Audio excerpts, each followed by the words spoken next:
Nationalism in India, the First World War and Khilafat movement. So this whole chapter is about how India gained independence.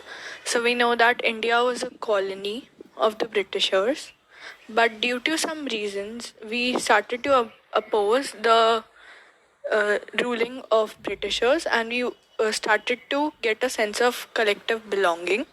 तो अब हम यही समझेंगे कि ये belonging की सेंस कहाँ से आई. हर कंट्री के लिए अलग थी.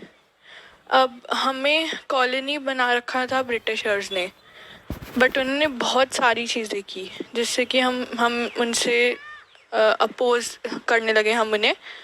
सो वी लर्न कि कैसे कैसे ये हुआ. हमने 1857 और वो सब तो पढ़ा ही है. अब हम थोड़ा मॉडर्न मतलब 100 years अगो की ही बात कर रहे हैं, महात्मा गांधी जी के टाइम की. हमने 8th grade में झांसी की रानी और उन सब के बारे में तो पढ़ा ही है, etcetera, freedom fighters. Now we learn about like 100 years. So a time period of like from 1919 to 1947. So around 30-40 years का time period के बारे में हम पढ़ेंगे.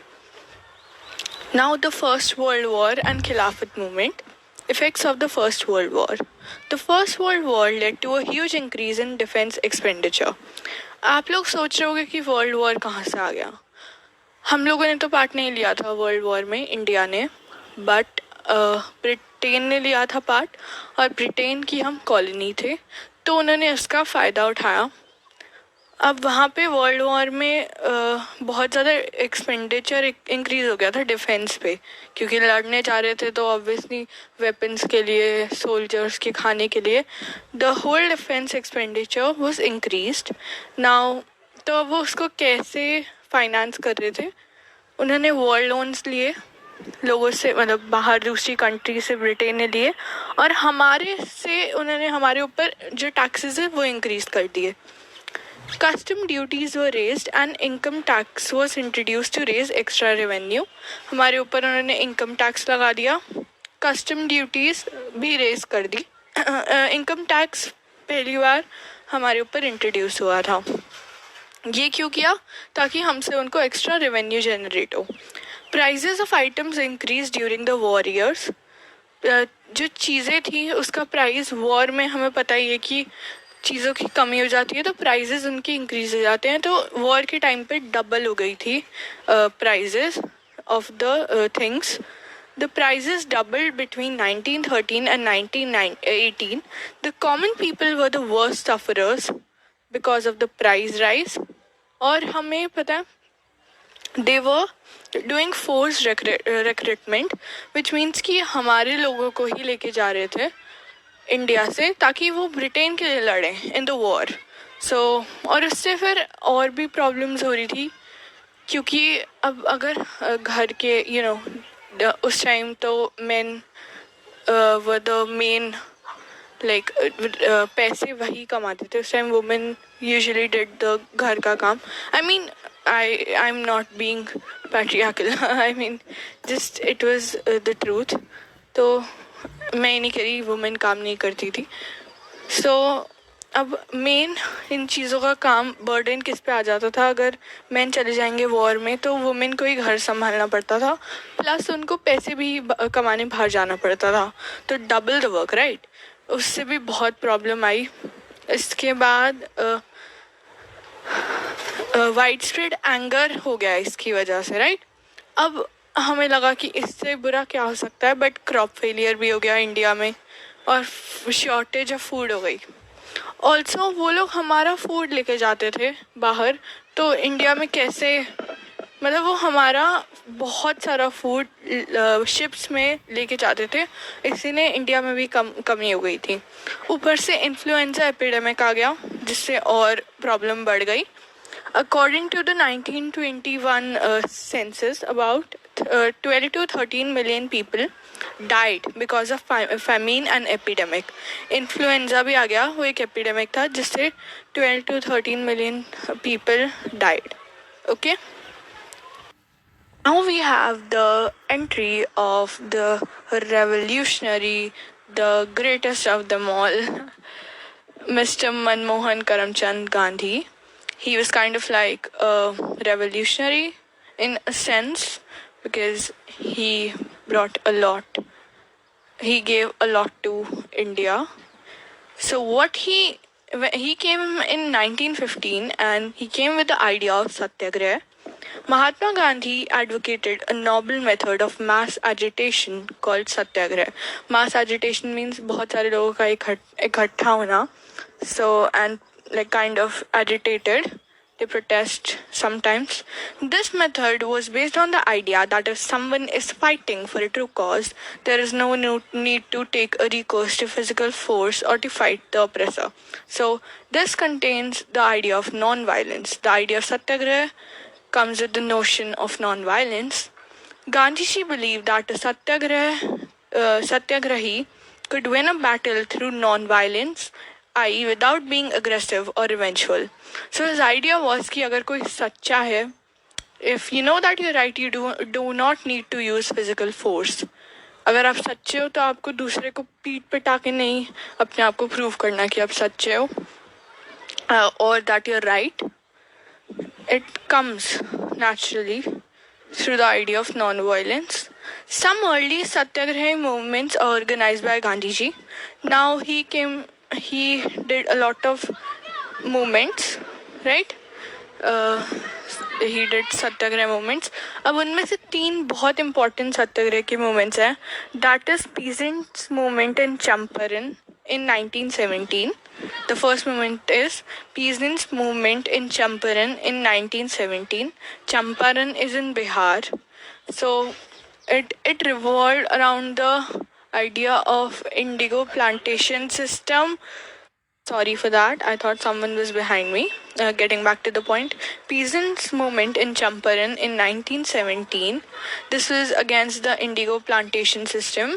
Britishers हमें force करते थे हमारे farmers को कि वो indigo grow करें जो नहीं चाहते थे because अगर हम indigo grow करते थे तो हमारी जो soil है वो बहुत time तक उसके बाद नहीं उगा पाती थी. It loses its fertility after if we grow a lot of indigo, our soil loses its fertility. तो वही हो रहा था उसके साथ. Obvious that if it's harming your soil, why would you want to grow something, right? Now the next moment is the peasants movement in Kheda in 1917. So it was because the peasants were unable to pay the revenue because of famine and plague epidemic. तो जो revenue मांगते थे Britishers वो pay नहीं कर पा रहे थे because of famine हो गया था और epidemic आ गया था. तो इसकी वजह से there was this satyagraha. Now the third is cotton mill workers movement in Ahmedabad in Gujarat in 1918. तो cotton mill workers जो थे they were not getting enough wages and they revolted. Not revolted, I'm sorry, that is an extreme word. They did the satyagraha movement. Mill workers movement in Ahmedabad in 1918. Cotton mill workers, not enough wages. Now the next is the Rowlatt Act 1919. The Rowlatt Act was passed by the Imperial Legislative Council in 1919. The Indian members did not support the act, but it was passed nevertheless. The act gave enormous power to the government to repress political activities. It allowed the detention of political prisoners without trial for 2 years. हमने देखा कि गांधी जी ने इतने सारे movements करा दिए. अब Britishers क्या चुप बैठे रहेंगे? उनको तो लगा कि Gandhiji is coming to power. So they actually got scared and they passed this act known as Rowlatt Act. Rowlatt Act क्या होता है? Rowlatt Act was passed by the Imperial Legislative Council in 1919 और उससे government के पास इतनी ज़्यादा power है कि वो कोई भी पॉलिटिकल एक्टिविटी को रिप्रेस कर सकता है. कोई भी अगर पॉलिटिकल एक्टिविटी लाइक सत्याग्रह कर रहा है तो उसको रिप्रेस कर सकते हैं और जो पॉलिटिकल पीपल हैं उनको प्रिजन भेज सकते हैं और फिर उसके बाद वो 2 साल तक जेल में रहेंगे and they will be no trial, उनकी कोई सुनवाई नहीं होगी. So this is the Rowlatt Act. तो अब इसके खिलाफ और भड़क जाएंगे भाई इंडियंस. अब तो देखो तहलका मचेगा. On 6th April 1919, Gandhiji launched a nationwide satyagraha against the proposed Rowlatt Act. Gandhi ji ने कहा अच्छा बेटा आ जाओ, हम भी एक और हम सत्याग्रह कर रहे हैं, करो और प्रपोज रॉलेट एक्ट को. तो ये हुआ 6 अप्रैल को. The call of strike on 6 April got a huge response. इसका बहुत बड़ा रिस्पॉन्स आया इसके रिगार्डिंग. क्या कह रही हूँ मैं यार, मतलब इस पे बहुत अच्छा रिस्पॉन्स मिला, right. People came out in support in various cities. Shops were shut down and workers in railway workshops went on strike. तो अब रेलवे वर्कशॉप्स पे भी जो वर्कर्स हैं वो स्ट्राइक पे चले गए. The British administration decided to clamp down on the nationalist. अब और गुस्सा आ रहा है भाई, ये तो हम भड़क के ही जा रहे हैं एक दूसरे पे. उनको हम पे गुस्सा आ रहा है, हमें उन पे गुस्सा आ रहा है. सेवरल, तो वो हमारे को रिप्रेस करने की कोशिश कर रहे थे, नेशनलिस्ट को. Several local leaders were arrested. बहुत सारे लोकल लीडर्स को अरेस्ट किया और महात्मा गांधी जी को दिल्ली एंटर करने से ही वो कर दिया कि Mahatma Gandhi ji can not enter Delhi. He was barred from entering Delhi. Now Jallianwala Bagh incident ने अभी 6 अप्रैल का पढ़ा है ना. तो अब ये जलियांवाला बाग इंसिडेंट से पहले भी चीज़ें हुई हैं which led to this incident. क्या हुआ? On 10th April 1919 in Amritsar, the police fired upon a peaceful procession. This is not that one. ये जलियांवाला बाग नहीं है. This is उससे पहले on 10th April. तो इससे भी बहुत वाइड स्प्रेड हुआ. Attacks on government establishments. Martial law तब इम्पोज हुआ in Amritsar and the command of the area was given to general Dyer. अब क्या हुआ कि पुलिस ने एक पीसफुल प्रोसेशन पे फायर कर दिया 10th अप्रैल को. उससे क्या हुआ, मार्शल लॉ इम्पोज हुआ और जनरल डायर के पास कमांड आ गई. अब मार्शल लॉ क्या होता है कि हम एक जगह इकट्ठे होके we can not do this satyagraha. हमें इकट्ठा नहीं होना है बस. We can not do whatever we want to do. अब जो the infamous Jallianwala Bagh massacre है ना, it took place on 13th April. कब हुआ? 13th April 1919, the day on which Baisakhi is celebrated in Punjab. So Baisakhi is celebrated on 13th April. A crowd of villagers came to participate in a fair in Jallianwala Bagh. तो crowd जो था वो आया celebrate करने एक जगह पे. उनको नहीं पता था मार्शल लॉ लगा हुआ है.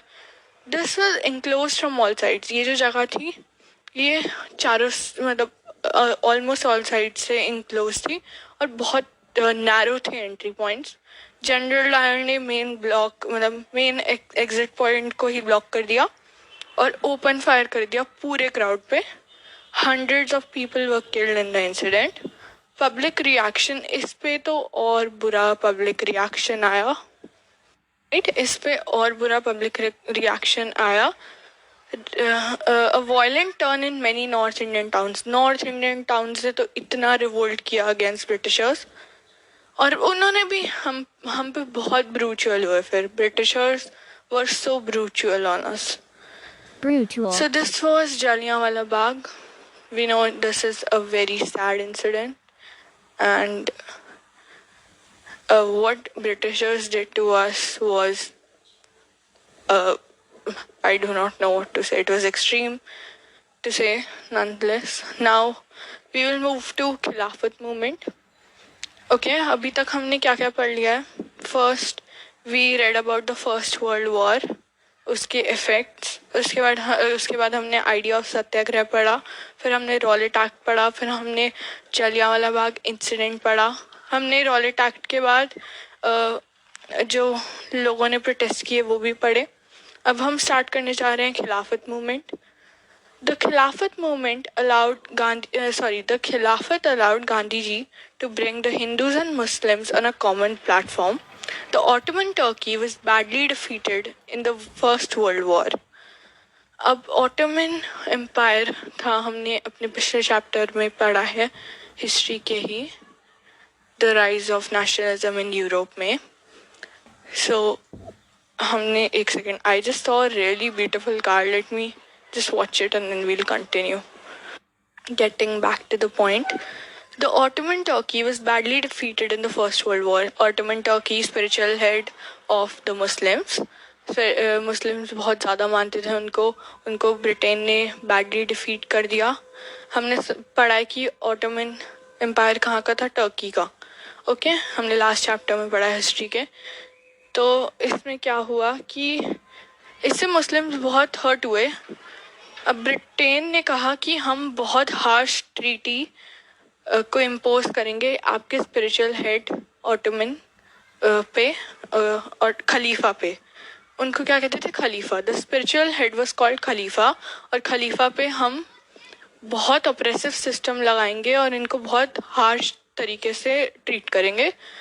इससे मुस्लिम्स को बहुत गुस्सा आया और दे were very very angry.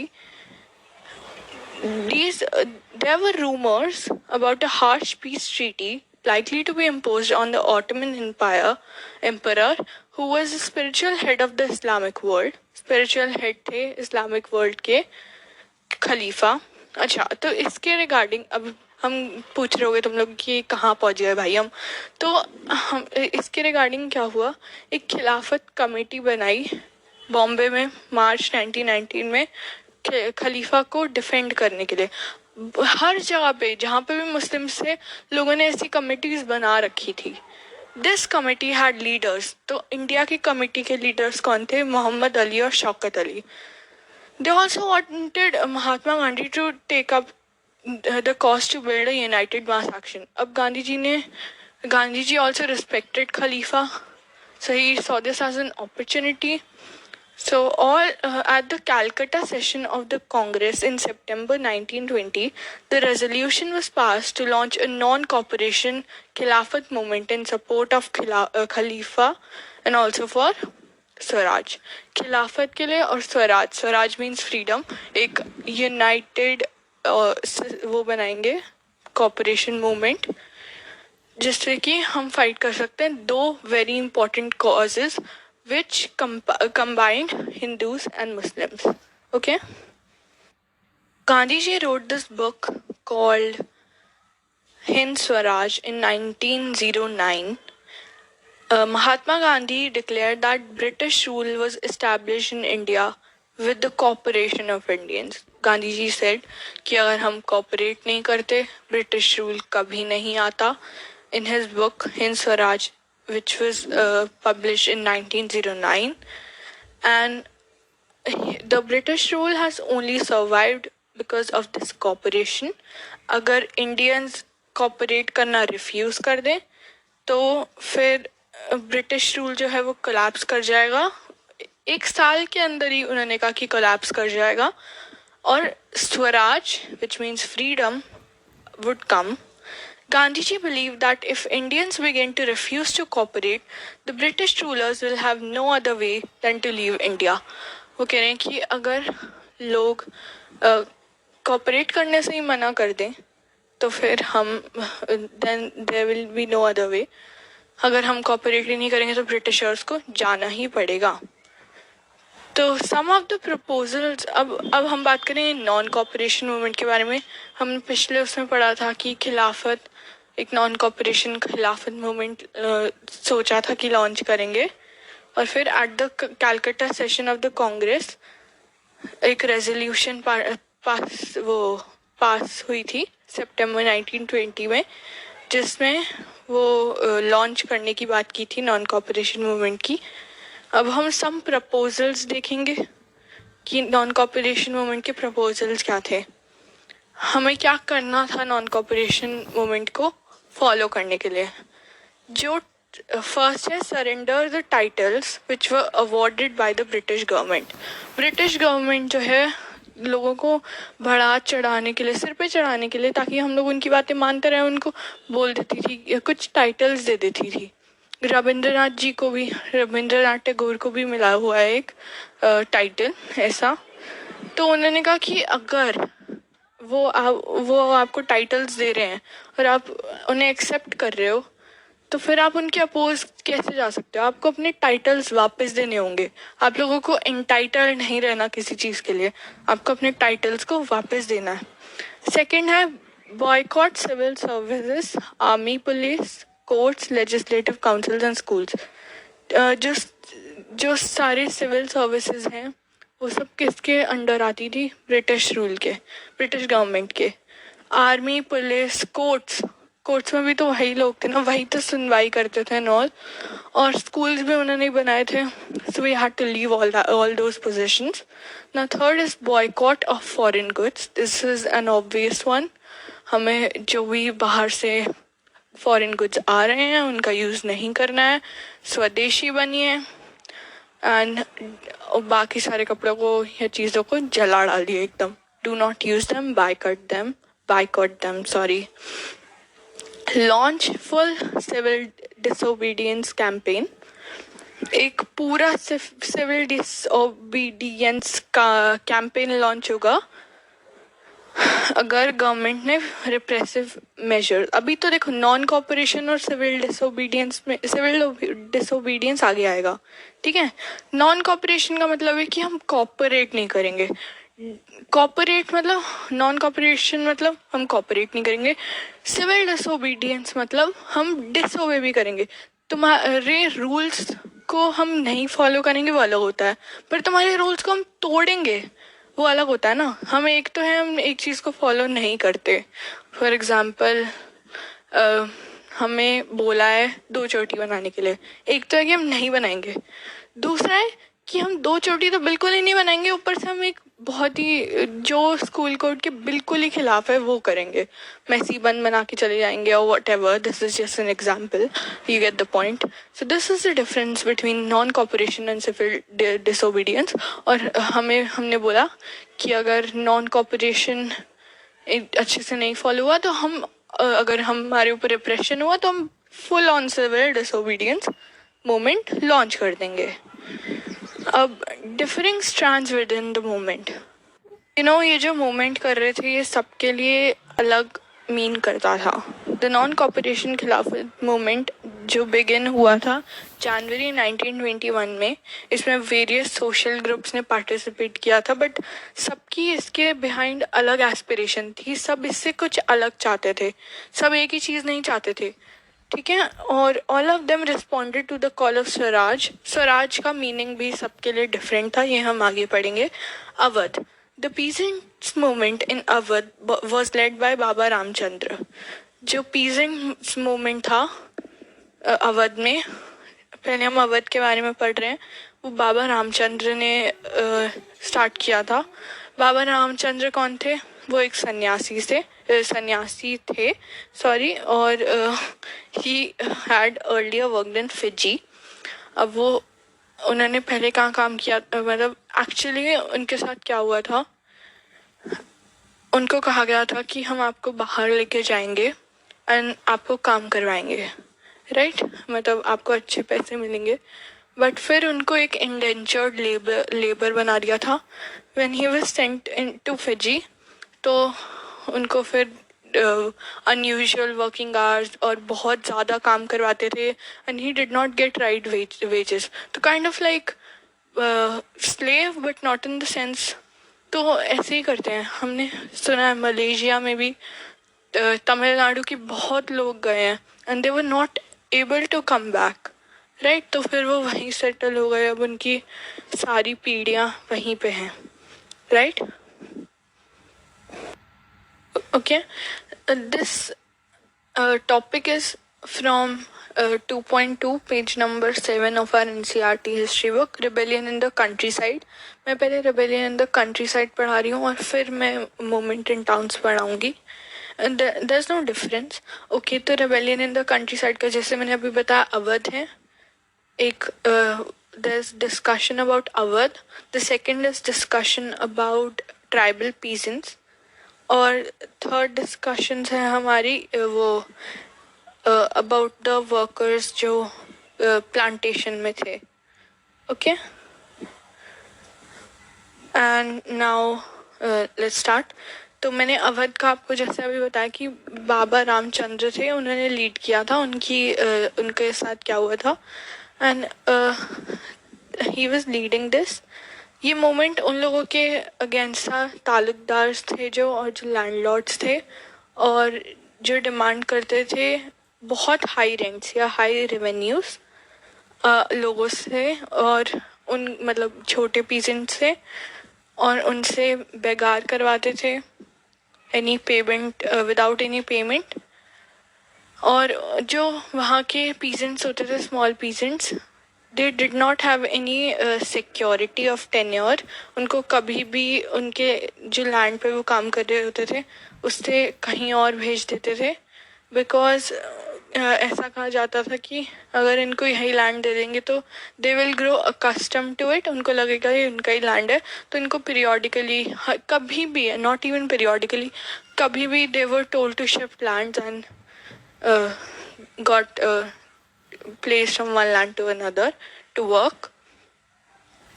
They had no right over the leased land. The peasant movement demanded reduction of revenue. अब जो ये पीजेंट्स जो थे क्या चाहते थे कि रेवेन्यू में रिडक्शन हो, अबॉलिशन हो बेगार की, कि फ्री में काम ना करवाएं, और social boycott of oppressive landlords. Oppressive landlords को भी सोशली वो बाइकआउट कर दे, उनको हटा दे। तो इसीलिए क्या हुआ था, नाई धोबी बंद बना था, and it was organised by panchayats to deprive landlords of the services of barbers and washerman.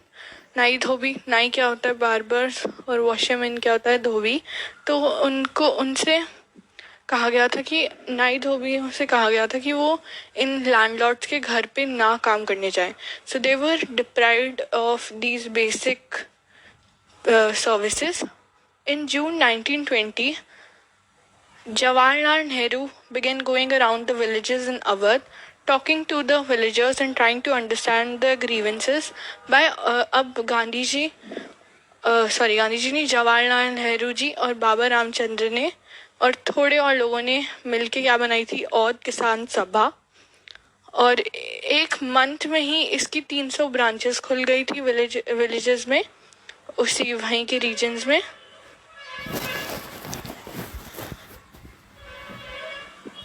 और इसका ये जो इंटीग्रेशन था, इसको वाइडर स्ट्रगल, अवध को मेन स्ट्रगल में बनाने का, मतलब मेन स्ट्रगल में पार्ट कराने का, अवध को हमें एक बड़े मूवमेंट तक लेके जाना था उसको। तो कांग्रेस ने बहुत ट्राई किया था इसके लिए। The peasant movement however developed in forms that the Congress leadership was unhappy with. क्योंकि अब देखो, वैसे कांग्रेस चाहती थी कि ये मूवमेंट थोड़ा बड़ा हो, बट अब अनहैप्पी की हो गई क्योंकि तालुकदार्स और मर्चेंट्स के घर, अब वायलेंस होने लग गई। तालुकदार्स और मर्चेंट्स के घरों को अटैक किया, उनको लूटना शुरू कर दिया, और ग्रेन जो वहाँ के उनके ग्रेन होर्ड्स होते थे उनको उठा के ले जाते थे। और इन्होंने ऐसे कह दिया था कि गांधी जी ने डिक्लेयर किया कि कोई टैक्सेस पे नहीं होने हैं, और लैंड जो है वो खुद ही रीडिस्ट्रीब्यूट कर दो। अब सारा लैंड आप लोगों का है, आप खुद ही अपने हिसाब से सारा लैंड ले लो। और गांधी जी के नाम पे पता नहीं क्या क्या चल रहा था, सब कुछ ही करे जा रहे थे। अब बेगार क्या होता है मैं फिर से बता देती हूँ। The labour that villagers were forced to contribute without any payment. अब हम पढ़ेंगे ट्राइबल पीजेंट्स के बारे में। अब ट्राइबल पीजेंट्स ने गांधी जी का मैसेज जो है वो एक अलग वे में लिया था। In the Gudem hills of Andhra Pradesh for instance a militant guerrilla movement spread in the early 1920s. Not a form of struggle that the Congress could approve. Here, as in other forest regions, the colonial government had closed large forest areas, preventing people from entering the forest to graze their cattle, और take firewood और anything. तो basically ये बता रहे हैं कि जो tribal peasants थे उनसे उनका लाइवलीहुड छीन लिया गया था। How how do you think, do you have any idea उनसे उनका लाइवलीहुड कैसे छीना जाएगा? अरे ट्राइबल पीजेंट्स जो हैं उनका तो घर ही फॉरेस्ट होता है ना, और उनको कहते हैं कि आप अपना वहाँ पे ग्रेज मत करो कैटल, वहाँ से फ्रूट्स मत लो, वहाँ से फायरवुड मत लो, तो दिक्कत हो जाती है ना। जो नए फॉरेस्ट लॉज थे वो थ्रेट थे उनके लाइवलीहुड को। The government force them to do begar on road construction. उनको कहते थे रोड बना दो हमारे लिए फ्री में। पहले कहते थे हम पैसे दे देंगे आप रोड बनाओ, उसके बाद उनसे फ्री में काम करके हम भाग जाते थे, उनको पैसे नहीं देते थे। Many rebels from the tribal areas भी। अब यार आपके साथ इतनी ऑपरेशन हो रही है, आपको अपने घर से निकाला जा रहा है, आपको गुस्सा नहीं आएगा क्या? आप नॉन वायलेंस यूज नहीं करोगे क्या? आप बिल्कुल करोगे, unless you are I don't know, God or something, you know.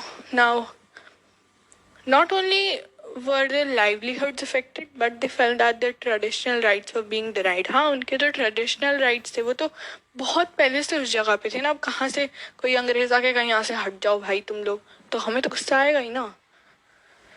Not only, when the government began forcing them to contribute to Begar, the hill people revolted. अब तो गुस्सा आ गया उनको। तो अब जिनको लीड किया था वो था अलूरी सीताराम राजू। अवध को किसने लीड किया था? बाबा रामचंद्र। और इनको किसने लीड किया था? अलूरी सीताराम राजू। और उन्होंने क्या क्लेम किया था कि उनके पास स्पेशल पावर्स हैं और वो बहुत अच्छे एस्ट्रोलॉजिकल प्रेडिक्शंस कर सकते हैं और वो लोगों को हील कर सकते हैं और वो बुलेट शॉट्स को भी सह सकते हैं, वो सरवाइव कर सकते हैं, ऐसा उनका कहना था। बहुत लोग कैप्टिवेट हो गए राजू से, और जो रेबल्स थे उन्होंने प्रोक्लेम किया कि ये तो भाई भगवान का रूप है, he is an incarnation of God. Raju talked of the greatness of Mahatma Gandhi.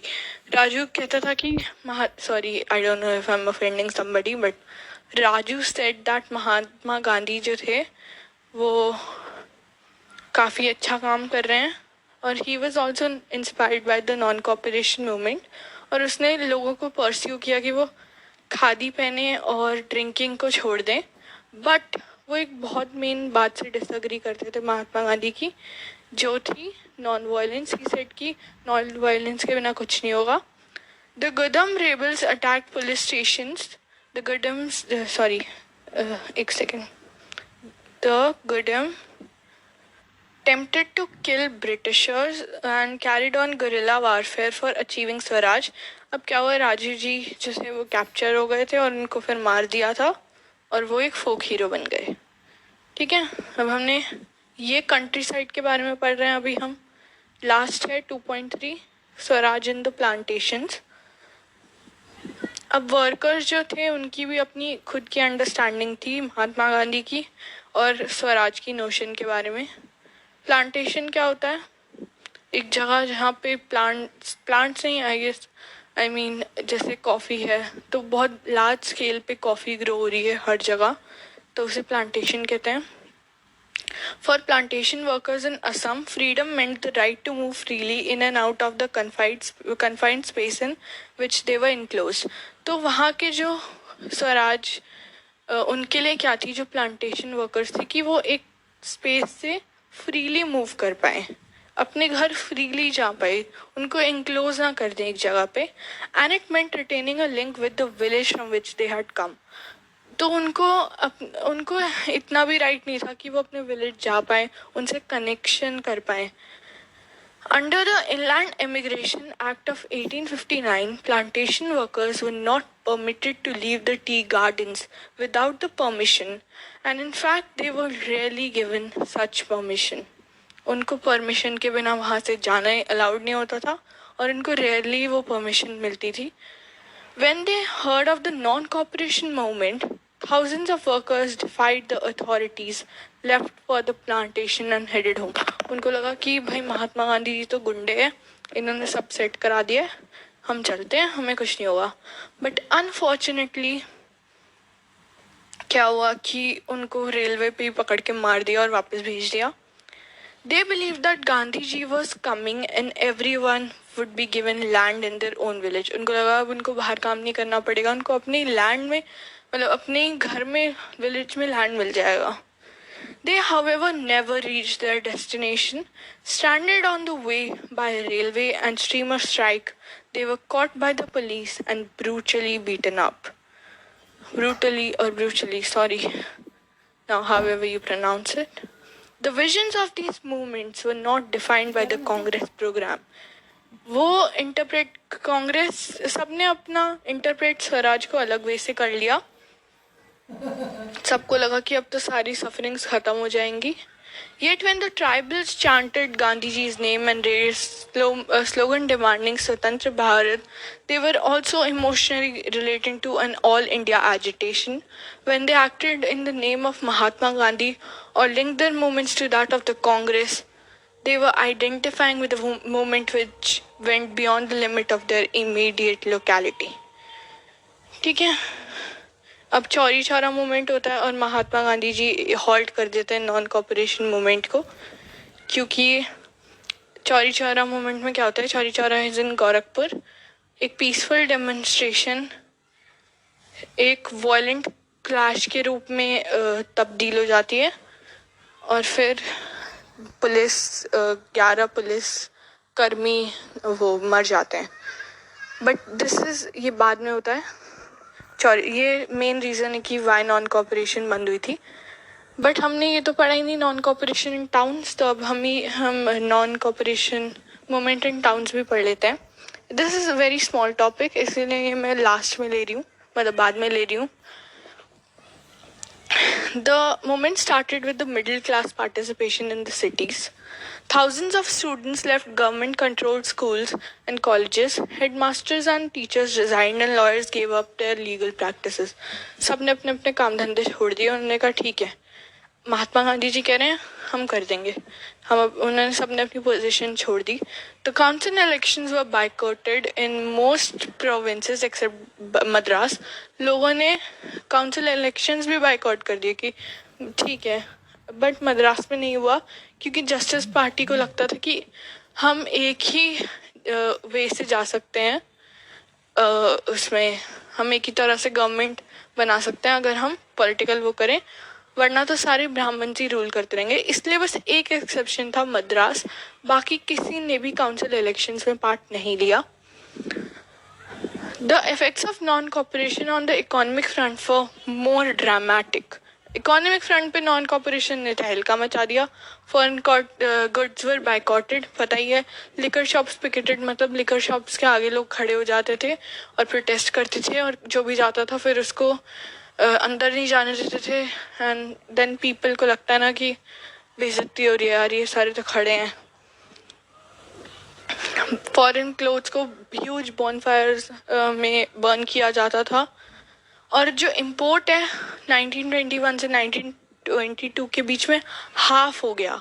मतलब 102 करोड़ 102 करोड़ से 57 करोड़ हो गया. That is a huge number guys. In many places merchants and traders refuse to trade in foreign goods. बहुत सारे मर्चेंट्स ने तो फॉरेन गुड्स उसमें trade ही करना छोड़ दिया और फॉरेन ट्रेड में. Or as the boycott movement spread and people began discarding imported clothes and wearing only Indian ones, production of Indian textile mills and handloom went up. तो हमारा बहुत फ़ायदा हुआ. But ये cities में gradually slow हो गया क्योंकि बहुत सारे reasons थे.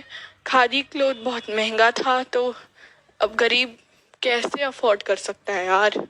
उसके बाद ब्रिटिश इंस्टीट्यूशंस ही तो थे हमारे पास, बच्चे कहाँ पढ़ेंगे. इंडियंस के खुद के इंस्टीट्यूशंस तो थे ही नहीं ना. For the movement to be successful alternative Indian institutions had to be set up so that they could be used in place of the British ones. अब इंडियन इंस्टीट्यूशंस हम लोग सेट नहीं कर सकते थे, अब ये बहुत धीरे धीरे आ रहे थे. So students and teachers began trickling back to government schools and lawyers joined back work in government courts. तो इवन तो बहुत कुछ हुआ पर तब भी इतना कुछ नहीं हो पाया, राइट. अब हम पढ़ेंगे civil disobedience movement. Okay, but इससे पहले एक बार रिवाइज कर लेते हैं। हमने मूवमेंट नॉन कॉपरेशन का मूवमेंट इन टाउन्स पढ़ा और मूवमेंट इन कंट्री साइड पढ़ा। मूवमेंट इन टाउन्स में हमने पढ़ा कि लोगों को क्या कहा था कि जो भी उनको टाइटल्स मिले थे वो बाइकआउट करने थे और अपनी जो जॉब्स हैं जो अगर ब्रिटिश उसके अंदर आती हैं तो उनको छोड़नी थी। ये सब टाउन्स में हुआ था। और कंट्री साइड में अवध था। अवध में बाबा रामचंद्र थे। इन लोगों ने किसके अगेंस्ट रिवॉल्ट किया था? जो रिच लैंडलॉर्ड्स थे जो डिमांड करते थे हाई रेवेन्यूज। और उसके बाद ट्राइबल पीजेंट्स थे, उन्होंने किसके खिलाफ किया? जो ब्रिटिश ऑफिशियल्स थे जो उनको उनकी लाइवलीहुड से डिस्प्लेस कर रहे थे। इनका एक इनको लीड करने वाला कौन था? अलूरी सीताराम राजू। और थर्ड है हमारे प्लांटेशंस। इन लोगों को लगा कि ये मूवमेंट कर रहे थे, इन लोगों को लगा कि फ्रीडम मिल जाएगा इनको, अपने वहाँ पे राइट है कि हम अपने विलेज में ही जाके अब हम काम करेंगे। बट ऐसा नहीं हो पाया, इनको वापस भेज दिया गया। और एक और किसान सभा सेटअप हुई थी by Jawaharlal Nehru and Baba Ramchandra. Okay, done. In February 1922 Mahatma Gandhi ji ने डिसाइड किया कि मैं नॉन कॉपरेशन मूवमेंट को विड्रॉ कर दूंगा, क्योंकि उनको लग रहा था कि ये बहुत सारी प्लेसेस में बहुत वायलेंट हो रहा है और सत्याग्रही को पहले ट्रेन करना पड़ेगा मास स्ट्रगल्स के लिए। बहुत सारे लोग कांग्रेस के अंदर ही बहुत टायर्ड थे मास स्ट्रगल से और उनको इलेक्शंस में पार्टिसिपेट करने का मन कर रहा था। In elections to the provincial councils that had been set up by the Government of India Act of 1919, or they felt that it was important to oppose British policies within the council. उनको लग रहा था कि अंदर घुस के मारेंगे उन्हीं के घर में, मतलब I am sorry, I mean उनको लग रहा था कि उनसे पॉलिटिकली लड़ना चाहिए। Argue for reform and also demonstrate that the councils were not truly democratic. Argue करना था उनको अंदर घुस के कि वो कैसे डेमोक्रेटिक नहीं थे। CR दास और मोतीलाल नेहरू थे, उन्होंने स्वराज पार्टी बनाई कांग्रेस के अंदर ही to argue for return to council politics. उन्होंने इसी के अंदर एक स्वराज पार्टी बना दी कांग्रेस के अंदर, ताकि वो आर्ग्यू कर पाए कांग्रेस से कि हमें क्या बनाना है, काउंसिल पॉलिटिक्स की तरफ वापस जाना है। बट यंग लीडर्स जो थे जवाहरलाल नेहरू और सुभाष चंद्र बोस, उनको लगता था कि अभी भी मास एजिटेशन से ही काम चलेगा, young blood, so they wanted a whole revolution. In such a situation, अंदर ही जब कांग्रेस के इंटरनल डिबेट चल रही थी, तो इंडियन पॉलिटिक्स को दो चीज़ों ने शेप किया। The first was the effect of world wide economic depression. अब इकोनॉमिक डिप्रेशन आ गया था और एग्रीकल्चर प्राइसेस जो थे वो 1926 से कोलैप्स हो गए आफ्टर 1930। तो एक्सपोर्ट डिक्लाइन हो गई और एग्रीकल्चर की डिमांड भी कम हो गई और पीजेंट्स के क्रॉप ही सेल नहीं हो रही थी and sell their harvest and pay their revenue. By 1930, the countryside was in turmoil. Countryside में तो बहुत बुरी हालत हो गई थी। Against the background, the new Tory government, अब एक टॉरी गवर्नमेंट थी जो ब्रिटेन ने स्टैट्यूटरी कमीशन के अंडर बनाई थी, जो लीड कर रहे थे सर जॉन साइमन। ये नेशनलिस्ट मूवमेंट के रिस्पॉन्स में बनाई गई थी और ये क्या कह रहे थे कि हम एक कॉन्स्टिट्यूशन बनाएंगे इंडिया के लिए और चेंजेस सजेस्ट करेंगे। बट इसकी प्रॉब्लम क्या थी? ये जो टॉरी गवर्नमेंट ने जो ये बनाना सोचा था ना, एक कमेटी, वो इसकी प्रॉब्लम ये थी। The problem was that the commission did not have a single Indian member. इसमें एक भी इंडियन मेंबर नहीं था। भाई तुम लोग हमें पहले एनालाइज करोगे, हमारी प्रॉब्लम समझोगे। अगर इंडियन मेंबर्स होंगे तभी तो समझ में आएगा ना कि प्रॉब्लम्स क्या है। ये ब्रिटिश खुद ही अपना कुछ भी बना के चले जाएंगे चेंज करके, क्या है। तो इसीलिए हमें दिक्कत हो रही थी, तो हमने कह दिया गो back Simon. When the Simon commission arrived in India in 1928, ये जब साइमन कमीशन आई, देखो साइमन कमीशन मैं फिर से बताती हूँ, टॉरी गवर्नमेंट के अंदर बनाई थी एक साइमन कमीशन इन्होंने, जो कह रहे थे कि हम आपकी कॉन्स्टिट्यूशन को चेंज करेंगे। बट दिक्कत क्या थी, कह रहे इम्प्रूव करने के लिए चेंज करेंगे, बट दिक्कत ये थी कि उसमें एक भी इंडियन मेंबर नहीं था। तो जब वो यहाँ पे आए साइमन कमीशन लेके, तो हमने कहा कि गो बैक साइमन, हमें साइमन कमीशन नहीं चाहिए। All parties including the Congress and the Muslim League participated, इसमें मुस्लिम लीग ने भी पार्टिसिपेट किया डेमोन्स्ट्रेशंस में। In an effort to win them over, the viceroy landlord even announced in October 1929 a vague effect of dominion status. हमें खुश करने के लिए उन्होंने कह दिया कि हम आपको डोमिनियन स्टेटस दे देंगे। डोमिनियन स्टेटस का मतलब होता है कि आप हमारे ही रूल में होंगे, हम ब्रिटिशर्स के रूल में ही होंगे, बट हमारी गवर्नमेंट अपनी खुद की होगी। पर हम लोग इस चीज़ से खुश नहीं हुए। उन्होंने हमें बताया भी नहीं कि हमें वो डोमिनियन स्टेटस भी कब देंगे, तो हम इस बात से खुश नहीं थे। और हमने कहा नहीं, हमें तो फुल स्वराज चाहिए, हमें फुल इंडिपेंडेंस चाहिए, हम इन चीज़ों से खुश नहीं होंगे। For India in an unspecified future and a round table congress to discuss a future constitution. This did not satisfy the Congress leaders. The radicals within the Congress, led by Jawaharlal Nehru and Subhash Chandra Bose, became more assertive. The liberals and moderators who were proposing a constitutional system within the framework of British dominion gradually lost their influence in December 1929. Under the presidency of Jawaharlal Nehru, the Lahore Congress formalized the demand of Purna Swaraj or full independence for India. It was declared that 26 January 1930.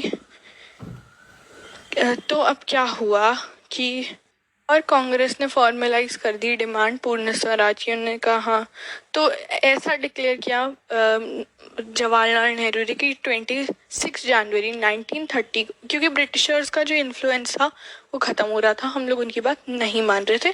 26 जनवरी 1930 जवाहरलाल नेहरू जी ने कहा कि 26 जनवरी 1930 independence day के रूप में celebrate होगा। अब आप लोग सोच रहे होंगे कि इंडिपेंडेंस डे तो 15 अगस्त होता है, तो जवाहरलाल नेहरू चाहते थे कि 26 जनवरी 1930 को बनाया जाए।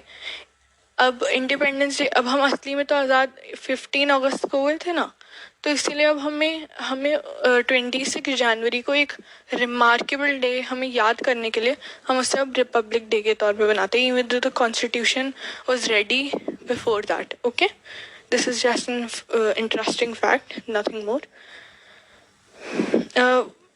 तो when people were to take pledge to struggle for complete independence, वो कह रहे थे बस मनाया जाएगा, इसका मतलब ये नहीं था कि हम इंडिपेंडेंट हो गए थे उस टाइम, बट उन्होंने कहा हम मनाएंगे। But the celebrations attracted a very little attention, so Mahatma Gandhi had to find a way to relate this abstract idea of freedom to more concrete issues of everyday life. इसको ज़्यादा इंटेंशन नहीं मिली उस time और कोई काम नहीं बना हमारा। अब उन्होंने फिर सोचा महात्मा गांधी ने कि हमें एवरीडे लाइफ के इश्यूज को लेकर काम करना पड़ेगा। इसीलिए क्या हुई, salt march, the salt march and the civil disobedience movement. Mahatma Gandhi found in salt a powerful symbol that could unite the nation. Mahatma Gandhi ji ने सॉल्ट को एक ऐसा सिंबल देखा क्योंकि it was used by all people alike. It does not matter if a person is, they have different sex, gender, caste, creed, color. It does not matter, everyone uses salt, right? तो 31 जनवरी 1930 को उन्होंने viceroy Irwin को एक letter भेजा कि मेरी ये 11 demands है, आपको इनको पूरा करना पड़ेगा। Some of these were of general interest, इनमें से कुछ डिमांड्स थी वो जनरल इंटरेस्ट की थी, अदर वो specific demands of different classes, कुछ स्पेसिफिक डिमांड्स थी और from industrialists to peasants. The idea was to make the demands wide ranging so that all classes within the Indian society could identify with them and everyone would be brought together in a united campaign. सबको एक United campaign में लाने के लिए सबकी demands, मतलब हर class की कहीं ना कहीं डिमांड थी कि ये फुलफिल होनी चाहिए, The most stirring of all was the demand to abolish the salt tax. ये सब तो छोड़िए, एक और डिमांड थी जो सबसे ज़्यादा बज़ क्रिएट करने वाली थी, and that was the abolition of the salt tax. जो सॉल्ट था वो रिच और पुअर अलाइक कंज्यूम करते थे, and it was one of the most essential items of food. The tax on salt and the government monopoly over it's production, Mahatma Gandhi declared, revealed the most oppressive face of British rule. हमें अपना ही salt manufacture करने का right नहीं था. We could not make our own salt. वो Britishers ही बना के देते थे और उस पर हमें salt tax देना पड़ता था. गांधी जी को लगा कि ये बहुत ही ऑप्रेसिव है, अब हमें अपना ही सॉल्ट बनाने के लिए राइट नहीं है. सो महात्मा गांधी का लेटर जो था ना, वो एक अल्टीमेटम था. If the demands are not fulfilled by 11 March, the letter stated, उन्होंने लिख दिया कि मैं 31 जनवरी को भेज रहा हूँ 1930 के, ये 11 मार्च तक अगर डिमांड्स पूरी नहीं हुई तो हम सिविल डिसोबीडियंस को लॉन्च कर देंगे. बट इरविन जी को कोई फर्क नहीं पड़ा, उन्होंने कहा कर दो भाई जो करना है. So Mahatma Gandhi started his famous salt march accompanied by 78 of his trusted volunteers. Mahatma Gandhi ji ने क्या स्टार्ट किया अपना सॉल्ट मार्च, जिसके बारे में हम पढ़ रहे हैं.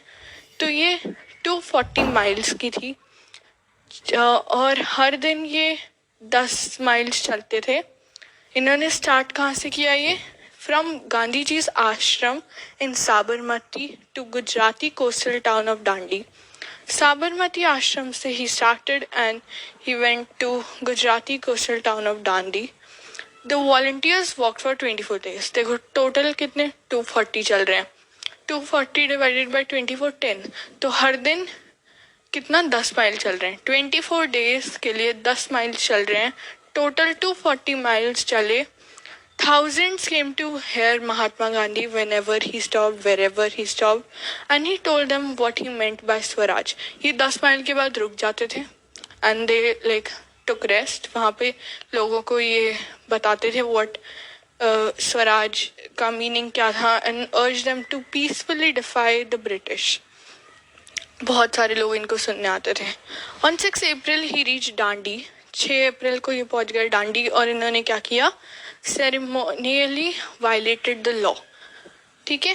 Manufacturing salt by boiling sea water. इन्होंने सी वाटर को बॉयल करके क्या बना दिया?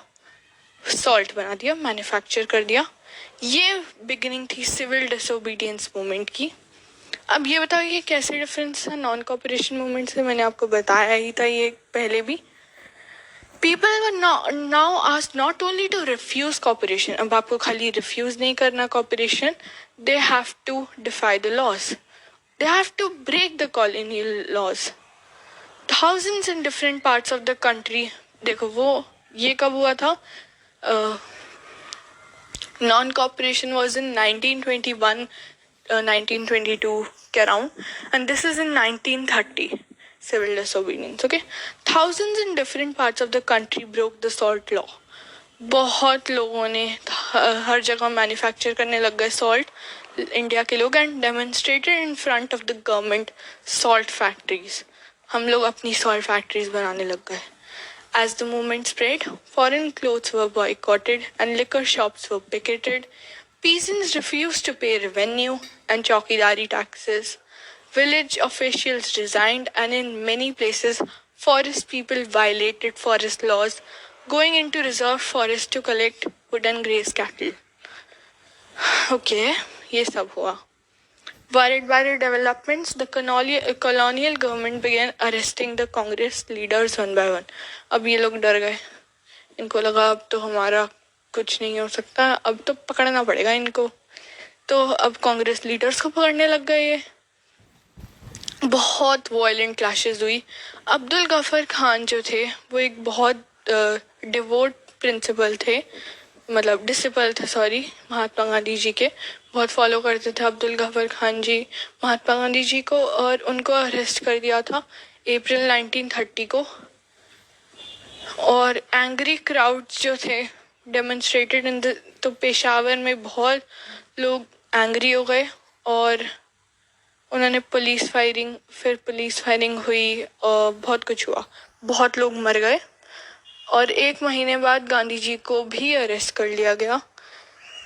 तो इसलिए क्या हुआ फिर, अब गांधी जी को जब अरेस्ट किया तो industrial workers in Sholapur attacked police post, municipal buildings, law courts and railway stations, all structures that symbolise British rule. अब पुलिस पोस्ट जो थी, म्युनिसिपल बिल्डिंग्स थी, लॉ कोर्ट से, रेलवे स्टेशन से, ये सब ब्रिटिश रूल के अंडर आते थे। तो इन सब पे फिर अटैक हुआ। अ frightened government responded with the policy of brutal repression हुआ। Peaceful satyagrahis were attacked. Women and children were also beaten, or about 1 lakh people were arrested, or 100,000 people were arrested. Okay? अब गांधी जी को फिर से समझ नहीं आया मैं क्या करूं भाई, ये लोग तो हद कर रहे हैं। तो फिर महात्मा गांधी जी ने डिसाइड किया कि इस मूवमेंट को भी कॉल ऑफ करना पड़ेगा और ये फिर एक पैक्ट में आ गए इरविन के साथ 5 मार्च 1931 में। By this Gandhi Irwin pact, इसको क्या कहते हैं, Gandhi Irwin pact, Gandhi ji consented to participate in a round table conference. The Congress had boycotted the first roundtable conference in London and the government agreed to release the political prisoners. अब क्या हुआ कि उन्होंने कहा कि मैं लंदन में आ जाऊंगा, आपको पॉलिटिकल प्रिजनर्स को छोड़ना पड़ेगा तभी मैं आऊँगा। तो इन दिसंबर 1931 गांधी जी गए London, but the negotiations broke down. कोई नेगोशिएशन नहीं हुई, बहुत दिन तक वो वहाँ रहे, उनको कोई आइडिया नहीं इंडिया में क्या चल रहा है, वो डिसअपॉइंटेड है बहुत ज़्यादा। इंडिया में क्या चल रहा है, he discovered that the government had begun a new cycle of repression, और रिप्रेशन हो रहा है। गफर खान और जवाहरलाल नेहरू फिर अभी भी जेल में ही है, उनको किसी को नहीं निकाला है। The Congress had been declared illegal, Congress को इलीगल कर दिया है। And a series of measures has been imposed to prevent meetings, demonstrations and boycotts. बहुत एक सीरीज ऑफ मेजर्स हो रही है इम्पोज, ताकि मीटिंग्स ना हो, डेमोन्स्ट्रेशंस ना हो या बॉयकॉट्स ना हो, कुछ भी ये करने के लिए अलाउ नहीं है। और बहुत ग्रेट एप्रीहेंशन के साथ उनको फिर से लॉन्च करना पड़ा भाई civil disobedience movement. For over a year the movement continued, but फिर उसके बाद मोमेंटम ही लूज हो गया, है ना। Let's just do a quick recap. Civil disobedience movement में हमने पढ़ा Simon commission, salt march, response of British rulers, round table conference. Simon commission क्या थी, वो लोग ब्रिटिश गवर्नमेंट ने एक commission under sir John Simon के दी थी। उन्होंने कहा कि वो हमारे कॉन्स्टिट्यूशन में चेंजेस लाएंगे, बट दिक्कत ये थी कि उनके कमीशन में कोई भी इंडियन मेंबर्स नहीं थे, तो हमने उनको जब वो आए तो हमने उनको कहा कि वापस चले जाओ, we don't need this commission. Now salt march आया, गांधी जी ने इरविन को 11 डिमांड्स उनसे की, उसमें से एक बहुत बड़ी डिमांड थी abolition of salt tax, but Irwin ji ने नहीं, he did not agree with it. So Gandhi ji फिर 24 डेज तक 10 miles रोज चले, then he from Sabarmati to Dandi, and when he reached डांडी उन्होंने फिर सॉल्ट बनाया, बॉईल करके सॉल्ट बनाया, वाटर को, सी वाटर, और फिर रूल्स तोड़ दिए, और this is the start of civil disobedience movement. उसके बाद ब्रिटिश रूलर्स जो थे उसमें वो लोग, जब हम लोग अपोज करने लग गए तो वो लोग हमें पकड़ने लग गए। उसके बाद पहले अब्दुल गफर खान हुए अरेस्ट, उसके बाद महात्मा गांधी जी भी हो गए। फिर ये सब वो सह नहीं पा रहे थे, तो he called off, Gandhi ji was like I am going to call off this civil disobedience movement. और उसके बाद फिर राउंड टेबल कॉन्फ्रेंस में वो गए, गांधी इवन पैक्ट हुआ, बट उसका कोई भी नतीजा नहीं निकला और बुरी हालत हो गई इंडिया की। जब वो वापस आया उन्होंने देखा कि अब्दुल गफर खान और जवाहरलाल नेहरू अभी भी अंदर ही हैं जेल के। एंड देन राउंड टेबल वो ये हो गया और फिर सिविल डिसोबीडियंस मूवमेंट को उन्होंने फिर से रीलॉन्च करा, बट वो 1 साल के बाद उसका मोमेंटम लॉस्ट हो गया. अब आया people participation in the movement and the sense of collecting belonging. I prefer कि मैं बुक से ही पढ़ा दूँ ये, राइट. तो अब इसके बाद how participants saw the movement. Let us look at the different social groups that participated in the civil disobedience movement. Why did they join the movement? What were their ideals? What did Swaraj mean to them? In the countryside, rich peasants communities like the Patidars of Gujarat and the Jats of Uttar Pradesh were active in the movement. Being producers of commercial crops, they were very hard hit by the trade depression and failing prices. As the cash income disappeared, they found it impossible to pay the government revenue demand, and the refusal of the government to reduce the revenue demand led to widespread resentment. These rich peasants became enthusiastic supporters of the civil disobedience movement. मतलब rich peasants ने support किया civil disobedience movement को, क्योंकि वो बहुत hit हुए थे trade और बिकॉज ऑफ ट्रेड डिप्रेशन और फॉलिंग प्राइस. तो organising their communities and at times forcing reluctant members to participate. तो उन्होंने बहुत ज़्यादा लोगों को पार्टिसिपेट कराया इस मूवमेंट में. Rich peasants were very helpful. For them the fight for swaraj was a struggle against high revenue. तो हाई रेवेन्यू के अगेंस्ट इनका स्ट्रगल था. But they were deeply disappointed when the movement was called off in 1931. और उसके बाद वो वापस से जब रीस्टार्ट हुआ तो उन्होंने पार्टिसिपेट नहीं किया, क्योंकि उनको कोई भी आउटकम नहीं मिला था सिविल डिसोबीडियंस से. पुअर, ये तो हो गया रिच पीजेंट. तो पुअर और पीजेंट्रीज की बात करते हैं. वो नहीं थे interested lowering of the revenue demand. Many of them were small tenants cultivating land and had rented from landlords.